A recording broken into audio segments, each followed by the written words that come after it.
एक से एक अनूठे आम देखकर मन में ये विचार जरूर आता है कि कुदरत की ये अनूठी देन कुछ ही स्थानों पर क्यों उपलब्ध है। आम खाने के शौकीन तो हर जगह पाए जाते हैं, लेकिन आम की इन किस्मों का ये अनोखा संकलन स्थान विशेष पर ही क्यों दिखाई पड़ता है। ये विविध किस्में बागवानों और आम के शौकीनों द्वारा किस्म विकास एवं संरक्षण के लिए पीढ़ी दर पीढ़ी किए गए प्रयासों का फल है। इसलिए इतनी अधिक किस्मों को संरक्षित करने के लिए सामूहिक प्रयास जरूरी है। आम बड़ा होता है, स्वादिष्ट होता है, गुठली बहुत छोटी होती है, गूदा बहुत मीठा होता है। आदमी पेट भर के भी खा लेता है तो पेट में किसी किस्म की कोई, जैसे दशहरी खाने के बाद एक भारीपन हो जाता है, लेकिन उसमें नहीं होता है और वो बहुत स्वादिष्ट और बहुत अच्छा आम होता है। केंद्रीय उपोष्ण बागवानी संस्थान के वैज्ञानिकों ने बागबानों के साथ मिलकर आम की इन किस्मों के संरक्षण की रूपरेखा बनाई। बागवानों और वैज्ञानिकों के प्रयास से आम विविधता संरक्षण समिति अस्तित्व में आई। कसमंडी कलां, मोहम्मद नगर तालुकेदारी, सरसंडा और गोपरामऊ गांव के बागवान इस समिति का हिस्सा बने। इस प्रकार वर्ष 2010 में बागबानों द्वारा संरक्षण हेतु प्रयासों की शुरुआत हो गई। इस दिशा में समिति का पहला कार्य कसमंडी गांव में बागबानों द्वारा आम की किस्मों की विविधता को सामूहिक प्रयासों से एक प्रदर्शनी के माध्यम से लोगों तक पहुंचाया गया। इस प्रदर्शनी में अनुभवी बागबानों को ही निर्णायक बनाया गया। प्रदर्शनी में आम की ऐसी बहुत सी किस्में रखी हुई थीं जिन्हें गांव के लोगों ने पहले कभी देखा ही नहीं था, और इसका असर ये हुआ कि बागबानों ने आम की किस्मों के संरक्षण और उनके सामूहिक प्रबंधन का महत्व अच्छे तरीके से समझा। यहीं से शुरू हुई कसमंडी कलां, गोपरामऊ, सरसंडा, मोहम्मद नगर तालुकेदारी के बागबानों की सक्रिय भूमिका। बागबानों ने आम की किस्मों को पहचानना, उनमें से अच्छी किस्मों को चुनना और कलमी पौधे बनाकर उनको एक दूसरे के बागों में लगाने के लिए सामूहिक रूप से प्रयास करना था।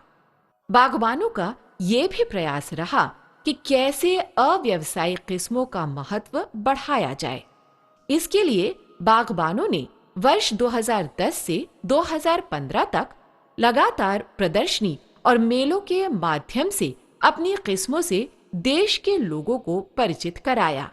केरल, दिल्ली, उड़ीसा, कसमंडी कलां और बाराबंकी जैसी जगहों पर पीढ़ियों से बचाई गई आम की मलिहाबादी किस्मों का प्रदर्शन किया गया। इन प्रदर्शनियों में कई जगह इन्हें पुरस्कार भी मिले।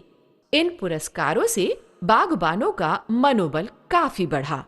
आम विविधता मेला लगाने के कारण समुदाय के लोगों में आपसी सहयोग के साथ साथ काम करने की क्षमता भी बढ़ी। बागबानों के इस अनूठे प्रयास को देखकर ही नई दिल्ली के पर्यटन विभाग और केरल से समिति को आमंत्रण मिला। आम विविधता अनुसंरक्षण समिति के सदस्यों ने इन स्थानों पर लगभग आम की 600 किस्मों का प्रदर्शन किया। इस तरह उत्तर भारत की किस्मों से दक्षिण भारत के केरल प्रांत तक के लोगों को भी परिचित कराया।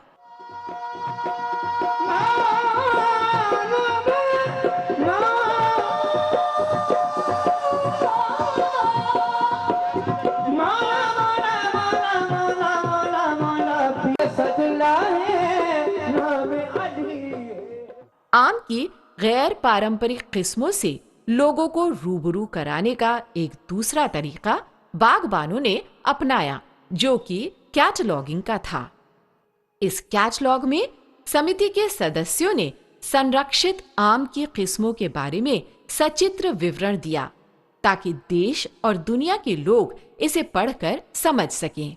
इस कैटलॉग में समिति ने सैकड़ों किस्म में से चुनिंदा 42 किस्मों का विवरण किया।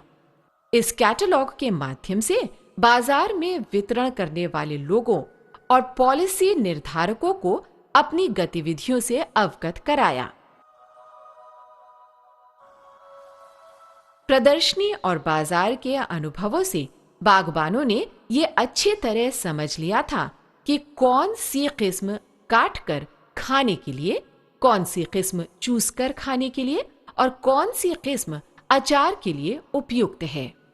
इस तरह से किस्मों का सही उपयोग करके बागबानों ने अधिक से अधिक लाभ कमाया। उन्होंने बाजार में इन किस्मों को अच्छे दामों में बेचा।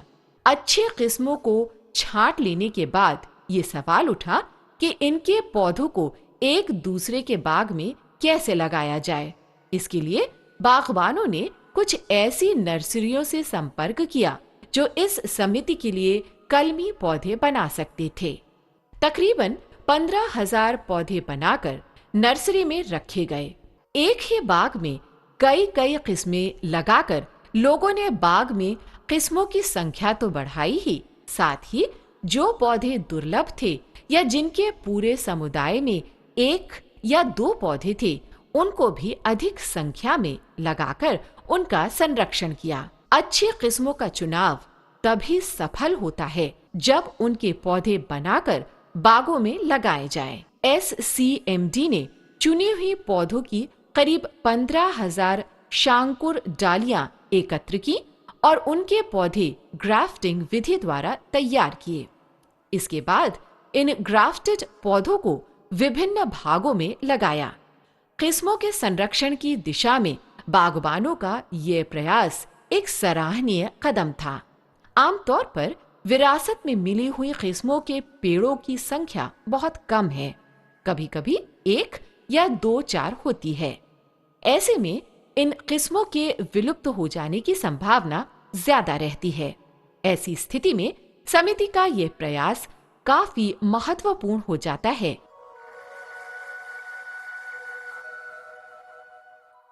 आमतौर पर आमों के अनूठी किस्मों के कम संख्या में पेड़ होने के कारण किसान उसे अच्छे बाजारों में बेचने से कतराते हैं, और यदि बहुत सारी किस्में हों और इन किस्मों के फलों को अच्छी तरह से तोड़कर ग्रेडिंग की जाए, पकाया जाए और डिब्बों में सजाकर बेचने पर ज्यादा दाम मिलता है। समिति ने विलुप्त हो रही किस्मों को बचाने और उनको जन साधारण के बीच लोकप्रिय करने में महत्वपूर्ण भूमिका निभाई। इतना ही नहीं, समिति के 3 सदस्य जिनके पास 50 से भी ऊपर किस्में हैं, को भारतीय कृषि अनुसंधान परिषद द्वारा सम्मानित भी किया गया। सामूहिक प्रयासों में निरंतरता आम की किस्मों को सुरक्षित रखने में एक विशेष महत्व रखती है।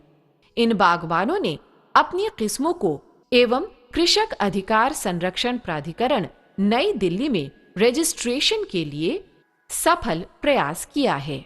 निश्चित रूप से आने वाले समय में मलिहाबादी आम की किस्में इन गांव के बागबानों और समुदायों के नाम से रजिस्टर होंगी, साथ ही लोगों के बीच में उपलब्ध भी होंगी।